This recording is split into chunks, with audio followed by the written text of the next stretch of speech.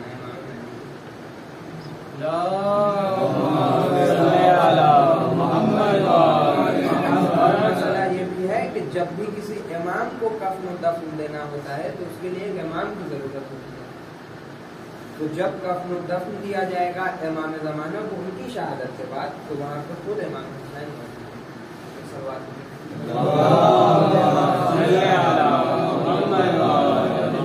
اگر کسی کو روایت میں کوئی کنفیوژن ہو تو میرے پاس دلیل موجود ہے، اسی لیے میں پڑھ رہا ہوں۔ ایک اور سوال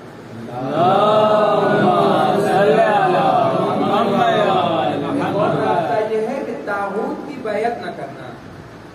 امام حسین علیہ السلام نے فرمایا مدینے کے اندر کہ مجھ جیسا میں کبھی بھی یزید جیسے کی بیعت نہیں کر سکتا۔ امام حسن علیہ السلام سے روایت ہے کہ ہم اہل بیت میں سے ہر کسی کے گردن پر کسی نہ کسی ظالم بادشاہ کی، دوسرے بادشاہ کی بیعت رہی ہے، سوائے ہمارے قائم کے۔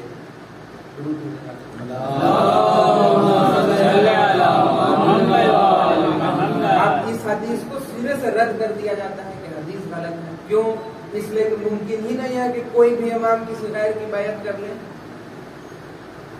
علماء نے بیان کیا کہ بیعت کی دو قسم ہیں، ایک یہ قسم ہے کہ انسان خود اپنے سے ہاتھ میں ہاتھ ڈال کے کسی کی بیعت کر لے، ایک وہ بیعت ہے کہ جو زبردستی اس کے گردن پہ لاد دی جائے۔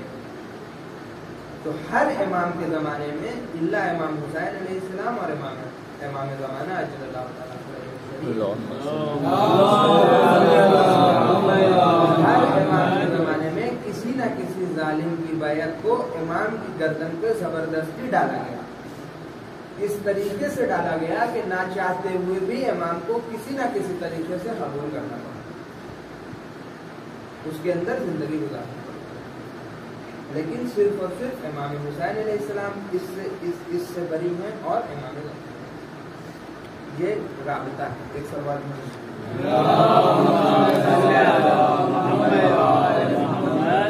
آخری رابطہ یہ کہ زمانے کے درمیان جو فاصلہ بہت زیادہ ہے، لیکن اس کے باوجود زمانے میں مشابہت ہے، کہ جب امام حسین علیہ السلام قیام کرتے ہیں تو یہ بیان کرتے ہیں کہ میں اس لیے قیام کر رہا ہوں کہ رسول خدا کی سنت کو ختم کیا جا رہا ہے، رسول خدا کی سنت کو بدعت میں تبدیل کیا جا رہا ہے، میرے جیسا انسان اس کو دیکھ کے خاموش نہیں رہ سکتا ہے، اس وجہ سے امام قیام کرتے ہیں۔ امام زمانہ کی اگر کوئی دعائے نقبہ پڑھے، فوراً اس دعائے نقبہ کے اندر یہ جملہ ملے گا کہ کہاں ہے وہ امام کہ جو رسول خدا کی سنت کو زندہ کرنے والے ہیں۔ معلوم یہ چلا کہ اس زمانے کی مشابہت ہے کہ جب دونوں زمانے کی مشابہت یہ ہے کہ جب امام حسین علیہ السلام قیام کر رہے ہیں تو رسول خدا کی سنت کو تبدیل کیا جا رہا ہے، بدعت میں بدلا جا رہا ہے۔ اسی طریقے سے جب امام ظہور کریں گے تو نہج البلاغہ کے اندر خود امام علی فرماتے ہیں کہ دین کو الٹ دیا گیا ہو، امام پھر سے واپس صحیح جگہ اس طریقے سے کہ اگر زلزلہ آئے تو ہر چیز اپنی جگہ سے بکھر جاتی ہے، کوئی بھی چیز اپنی جگہ باقی نہیں رہتی ہے زلزلہ آنے کے بعد۔ اسی طریقے سے دین کے ساتھ کھلواڑ ہوگا کہ ایسا زلزلہ آئے گا دین کے اوپر کہ کوئی بھی چیز اپنی جگہ باقی نہیں رہے گی، روحانیت کا معیار کچھ اور، دینداری کا معیار کچھ اور ہوگا۔ اسی وجہ سے روایت کے اندر موجود ہے کہ جب امام دین لے کے آئیں گے تو لوگ کہیں گے یہ کون سا دین ہے، ہمارے پاس جو رسول خدا کا دین تھا کچھ اور تھا، یہ کون سا دین امام لے کے آئے؟ کیوں؟ اس وجہ سے کہ ہر چیز کو اپنی جگہ سے بے جگہ کر دیا گیا تھا، لہذا اب ذمہ داری یہ بیان ہوتی ہے اس کے ذیل میں۔ ایسے ذمہ داری کے اندر کئی چیزیں ہیں، میں کچھ باتوں کو بیان کرتا ہوں مجموعی طور پر۔ اس میں ایک ذمہ داری یہ بیان ہوتی ہے کہ قوموں کے اندر تنقیدی فکر ہونی چاہیے، جو انتہائی اہم ہے۔ تنقیدی فکر یہ ہوتی ہے